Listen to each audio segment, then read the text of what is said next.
Good evening. Welcome to First Church of Religious Science. Welcome to our Thursday evening Louise class. That's our self-healing class. Welcome to all of you watching on Zoom and people watching a little bit later on Facebook, Insta, X. So a big hello also to any of you joining us for the first time today.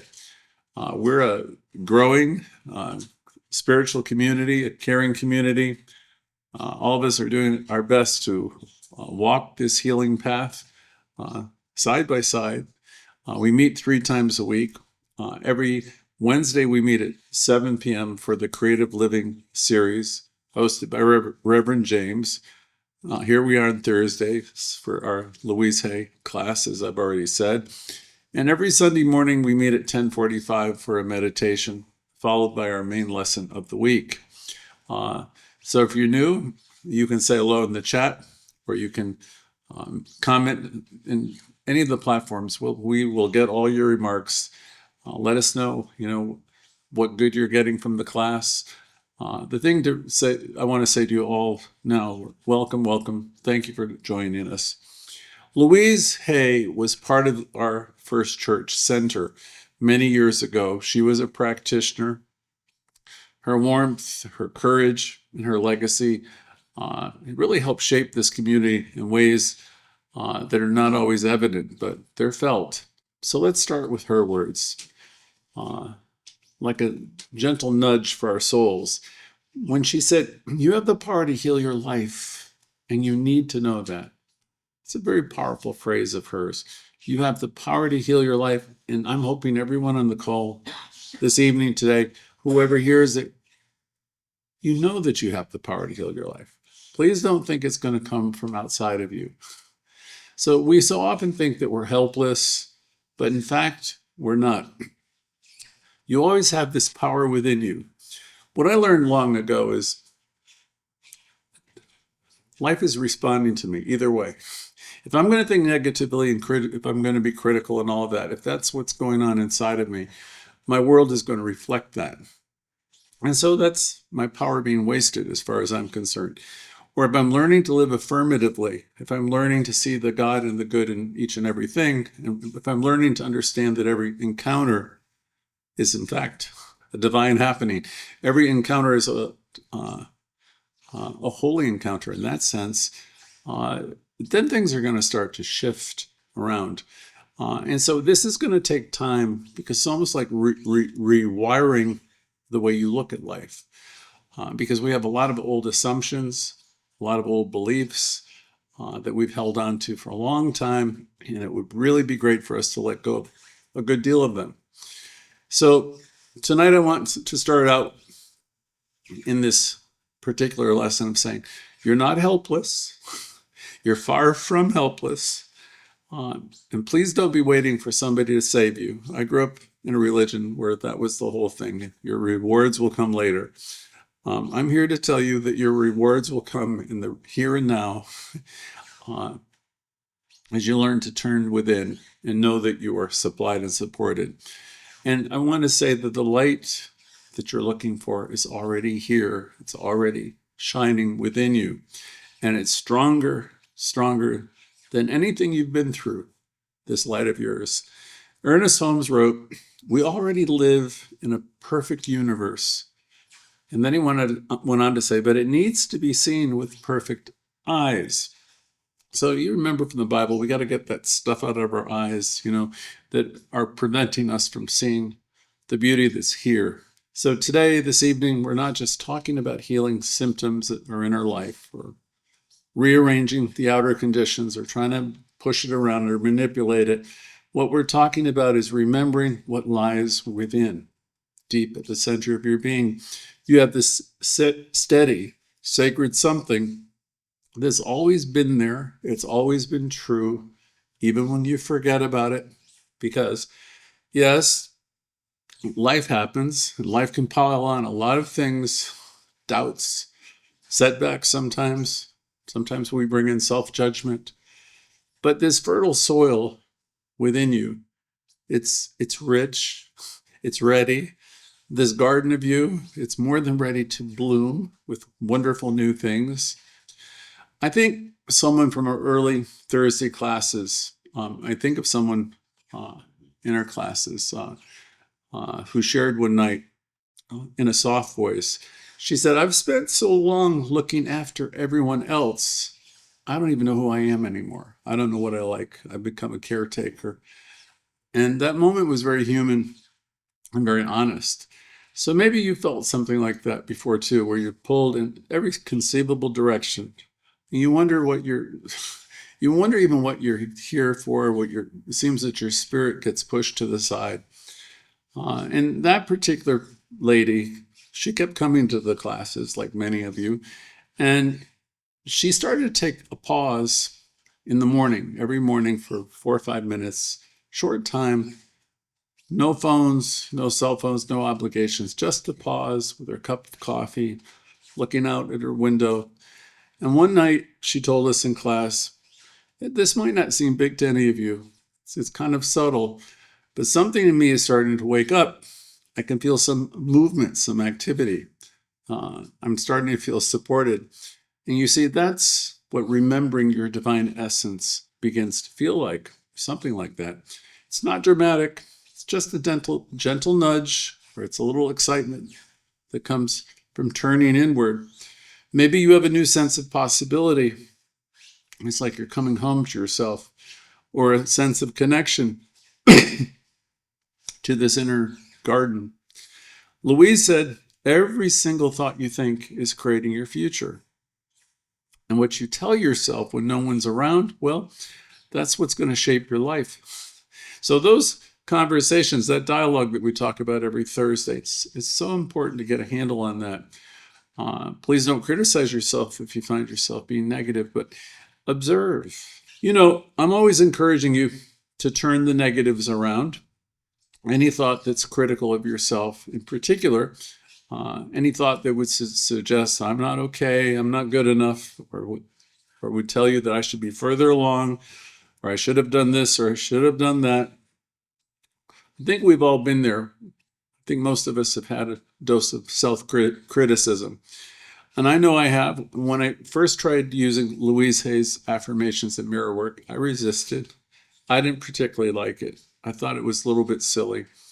And I was struggling with it a little bit. And even though I was starting to facilitate the classes, I thought it was a little bit silly. And I even thought, well, I don't have to do that. But over time, of course, I did do it.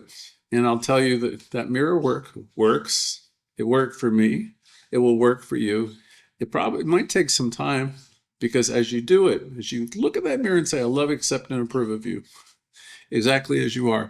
Or something simple like, I got you. Do you look at yourself and smile in the mirror? Whatever you start to do, something's going to stir within you and something's going to shift.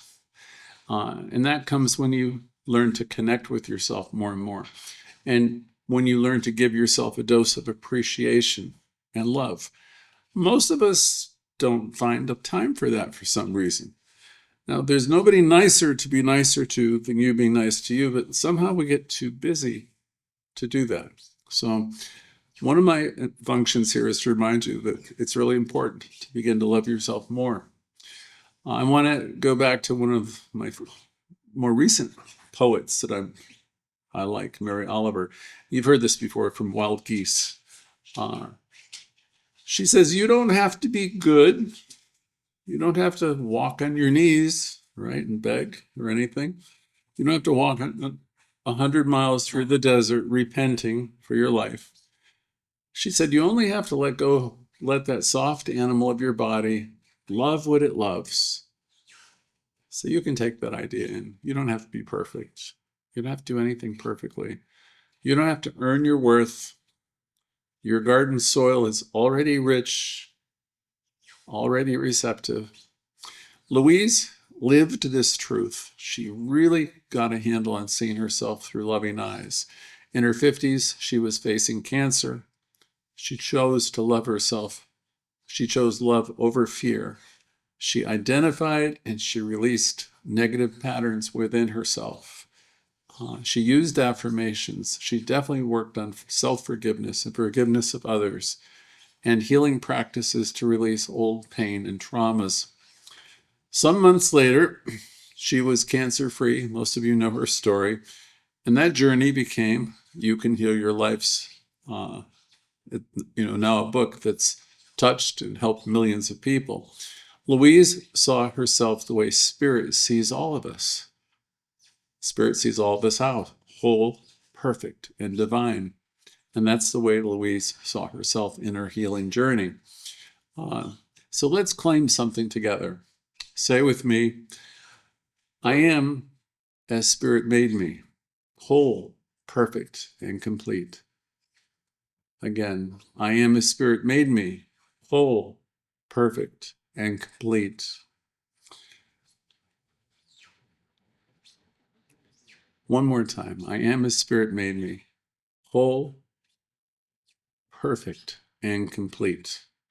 So now let's go of what might be in the way of moving forward. You can say to yourself, I let go of judging myself. I release the need to judge myself. And as you do you feel the lightness? As you let go, you're coming home to the garden. So now that we've remembered who we are, we remember our divine soil, let's talk about something most of us long for, which is proof that all of this is working. We don't necessarily see huge results all at once, but we have these quieter moments where something just clicks within us. It's like we get to a place where we know that something is true. We have a moment as we're doing our spiritual work where we find that the heaviness is lifting. Maybe it's lifting by a degree, little bit by a little bit. Or there may be a moment where you just have a glimmer of it, where you feel more free. And sometimes it's subtle. Sometimes it's not so subtle and can take your breath away. But every single demonstration is going to let you know that this is real and that it's working and that you're growing. Louise said, affirmations are like seeds that are planted in soil. If you have poor soil, there's going to be poor growth. If you have a fertile soil, rich soil, you're going to have more abundant growth. So what does all this really mean? It means that words alone they're not magic. They need nourishment. They need your love. They need your tenderness, and they need you to believe in their possibility. So when we're planting these new thoughts, these ideas, we want to plant them into a heart that's open to healing. Because if you're closed, nothing can come in to help you. So we want to open our hearts and we want to say, I trust the process of life. And knowing that what we affirm deep in our hearts will produce. So we need to plant them in a heart that's open to healing, even when nothing seems to be happening on the surface. I know in Florida, experience with bamboo. Bamboo spends years growing its root system before anything breaks through. And then when it grows, it's like you'll see it go 60 feet high almost overnight. The thing is, it was never stuck. It was just preparing, just like you are. Even if no one else can see it yet, you know, and you know that something in you is waking up. There's something in you that's becoming more free. You know your spirit is shifting. You know you're becoming lighter. And even if it hasn't fully bloomed yet, the roots are there and they're reaching deep and they're getting stronger every single day. Louise left New York and moved to Los Angeles. She started doing small healing groups in her home in the late 70s. And people came to her with heavy hearts. They were facing illness. Others carried shame or maybe financial fear, lots of different things. Many were told by people in their families or people who were taking care of them that there was no hope. But what started to happen with her in those groups, people started affirming life over fear and possibility. They wrote love letters to their bodies. They began forgiving themselves and forgiving their past. They forgave lovers, friends, and family. And slowly, sometimes subtly, sometimes dramatically, things began to shift in that early work. One man told Louise after months of whispering, I'm safe each night. he began to sleep was his story through the entire night for the first time in a number of years. And another woman was given no medical hope. She began visualizing light pouring through her cells, every single cell being touched by healing light. And day after day, her affirmation was, my body is willing to heal. My body is willing to heal. And months passed, and after a while, her scans all showed marked improvement. The question is, are these miracles? Well, maybe. But more than that, each and every one of them were demonstrations and proof that consciousness can change form. And maybe you haven't seen your demonstration yet. Maybe you're still waiting, but please stay the course. Our British friend Joyce used to say, we must stay the course, because if you do, kind of like the bamboo roots that stay looking dormant when they're really not, nature, roots grow before the leaves will appear. Some of the deepest changes begin invisibly until one day they bloom, and they bloom sometimes like crazy. So let's return to our garden metaphor once more. When you plant a seed, you don't dig it up every hour to check on it. You leave it alone. You water it a little bit. You hope it gets some sunlight. Give it a little bit of care, but you don't dig it up. You trust the sun to rise. You give it space to grow, and you make room for the miracle to demonstrate, to unfold in your life. Maya Angelou said, you may not control all the events that happen to you, but you can certainly decide not to be reduced by them. You see, that's the heart of trusting the process of life. We don't want to be giving up when things seem the same. So we don't want to be measuring our worth by we don't want to be measuring our worth by other people's standards or where we are today. But by knowing that something inside, we measure ourselves by knowing something inside of ourselves is expanding, growing, evolving. So let's now close our eyes for a moment. Get comfortable. If you can't close your eyes, soften your gaze. I'd like you to imagine a quiet river winding through the garden of your heart. You've got the image, a quiet river winding through the garden of your heart. This river is made of peace. It's flowing gently, patiently. Now imagine placing a small boat into that stream. And inside the boat, place a dream, a desire, or a worry that you're ready to release. Maybe it's your health, a relationship perhaps, something sacred and personal. Watch the river carry it. You don't have to steer it. You don't have to fix anything. Spirit is the current. Your only job is to trust. Take a breath, and when you're ready, gently open your eyes. Before we move on, just a gentle reminder. A demonstration doesn't mean you forced something. Doesn't mean you pushed or did anything. It means you made a space in your consciousness. You allowed something to come forth. You softened. You said yes to life. And something inside you is already alive, responding and growing. Trust that all is well, and trust that things are working out. Because in time, what you've nurtured on the inside will begin to take form outwardly. That's the nature of spiritual law. As within, so without. So we're always doing our work on the inner. Our next section here is learning to live our truth out loud. Now that we've remembered our divine soil, we know that we're one with the one and that everything's in divine order. Now that we learned to plant greater seeds of trust, knowing that it's all working out, it's time now to tend that garden by living this truth affirmatively, by living out loud, by trusting it. This is where the inner work becomes the outer movement, where the affirmations that you've been whispering become the choices that you're going to make with more clarity. This is where truth stops being a wish and a hope, and it starts becoming the way of your life. Louise once said, when we really love ourselves, truly, truly, everything in our life begins to change. So never, never, never criticize yourself.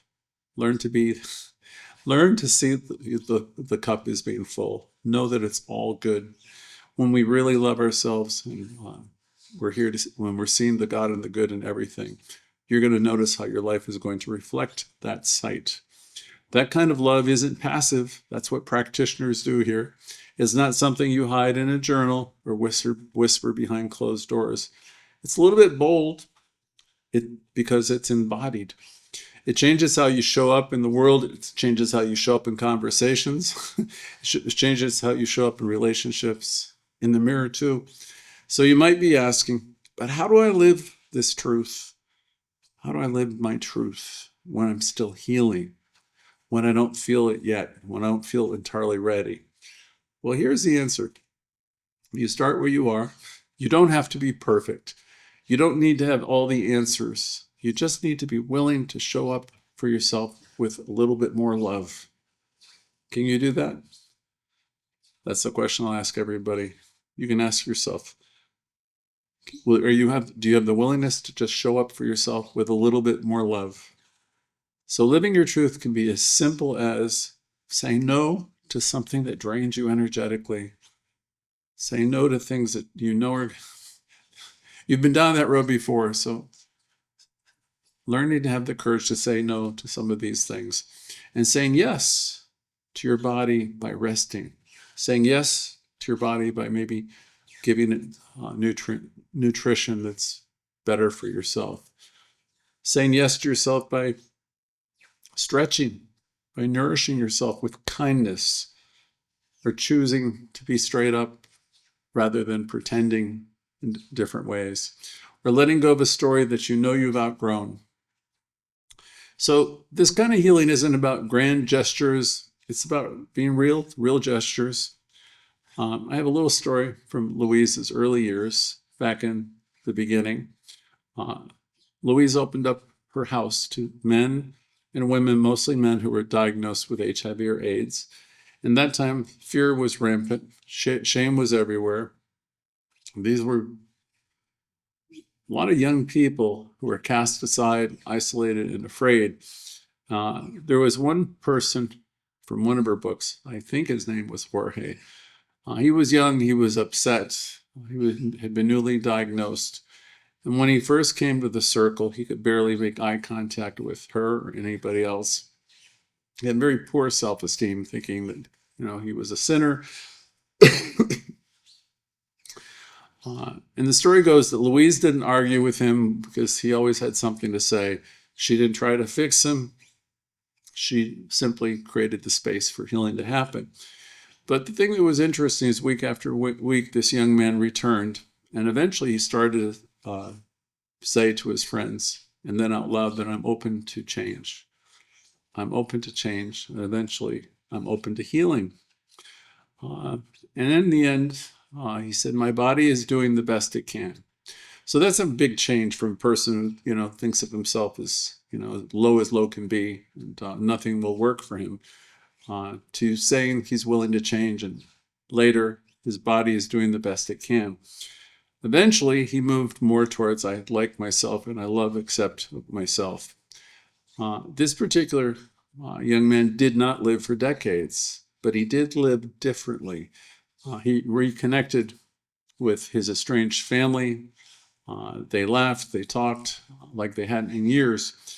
And one day he said, I now accept myself. I'm beginning to like myself. You see, that's what living your truth out loud looks like. It's not waiting for the perfect moment where everything comes together. It's choosing love when it's the hardest to feel. It's claiming your worth, knowing your place in life.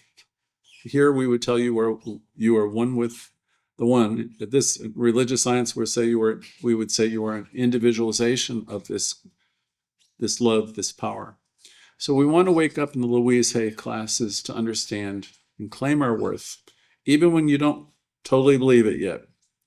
There was a Persian poet, Hafiz, who you've heard of before, who stated, the heart is a 1,000-stringed instrument that can only be tuned with love. Again, the heart is a 1,000-stringed instrument that can only be tuned with love. So when you're living your truth, you begin tuning that instrument one string at a time, one moment at a time. You don't need to have a loud life. You just need a life that's aligned with love and light. So let's tune our hearts together, hand on our heart if it feels right, and say softly, or just let the words rise in you, I am a living expression of divine love. I'll repeat it. I'm a living expression of divine love. And then right now, I'm worthy of love. I'm worthy of joy. Another, something greater is guiding me, and it lives in me. Breathe that in. Something greater guides me, and it lives in me. Let these words, let these affirmations lift you from the inside. And gently ask yourself for tonight, where, if anywhere, have I been dimming my light?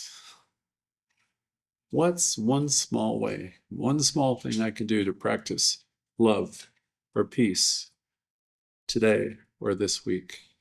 Whatever comes to mind, just make a note of it. Living your truth doesn't require a new job or any big transformation.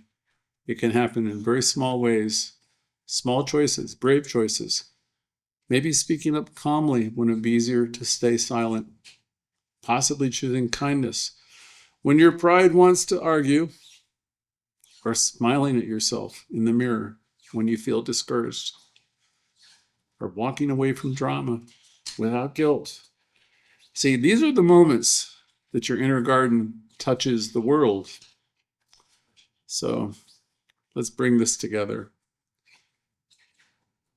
Let's bring this together and know that kindness is always going to matter more than being right.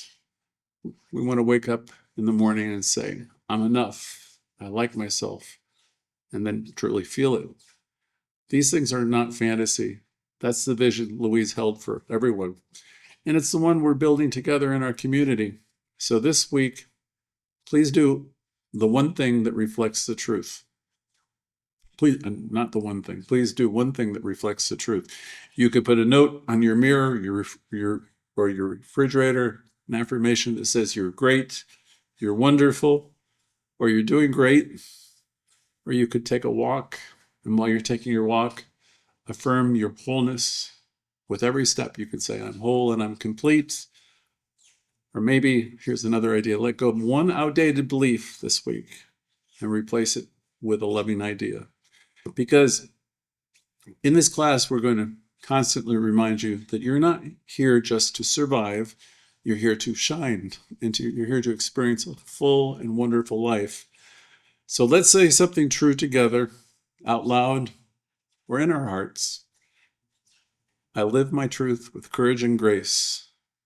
You could say it stronger now. I live my truth with courage and grace. Let's say it like we're on fire with it. I live my truth with courage and grace. So I hope some of that settles in. It's a quiet promise to yourself, and the universe is already responding to those words. So as we begin to wrap this particular part of the service over, lesson, let's take a deep breath. We've traveled around, but we've never gone far from home tonight.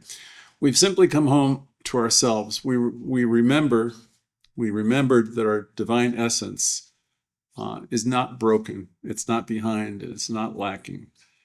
We've talked about planting seeds of trust, believing that something sacred is unfolding right now in each and every one of us. Even when we can't see it, it's unfolding. And we've committed, some of us, hopefully a lot of us, we've committed to living our truth out loud. We've committed to letting our light shine one moment at a time. So our path isn't about being perfect. It's about being aware. It's about knowing that there is a presence and a power within us. It's about choosing love when it would be easier to retreat. And it's about remembering what Louise Hay taught us, that every loving thought is healing. So let's close with a simple blessing from the poet John O'Donohue, entitled, To Bless the Space Between Us. And he says, may you awaken to the mystery of being here and enter the quiet immensity of your own presence. May there be kindness in your gaze when you look within. So I hope that goes in deep. You are sacred ground. Your life is the garden. And this very breath is a demonstration. So let's center now, just me speaking, as if you were whispering it with me from the heart. I recognize the truth of who I am, a divine spark, a living expression of love and light. I'm rooted in wisdom, nurtured by grace, and growing more fully every single day. I release what no longer works, what no longer serves me. I forgive myself for the delay, for the doubt, for the fear. I'm willing to trust again, to love again, to grow again. Right now, I choose to remember I'm whole, I'm ready, I'm enough. I bless my journey. I bless this entire sacred community. And I walk forward, guided, supported, and never alone. And so it is. So thank you all for being here for this particular lesson about our divine essence, and knowing, growing in the knowledge of who and what we are. So if you're here with us on our Zoom, which most of you are, we'd love to hear from all of you. We have a couple moments for everyone to share. So if something landed for you, touched your heart, particular phrase or word or a small light turned on the inside, you're welcome to share it. If you're watching later on YouTube, Instagram, Facebook, X, you can comment there. We get your comments. We're blessed by everything you do. If you'd like to support our work, there's options in the chat room. So now we're turning it over to all of you. Again, thank you all for being here.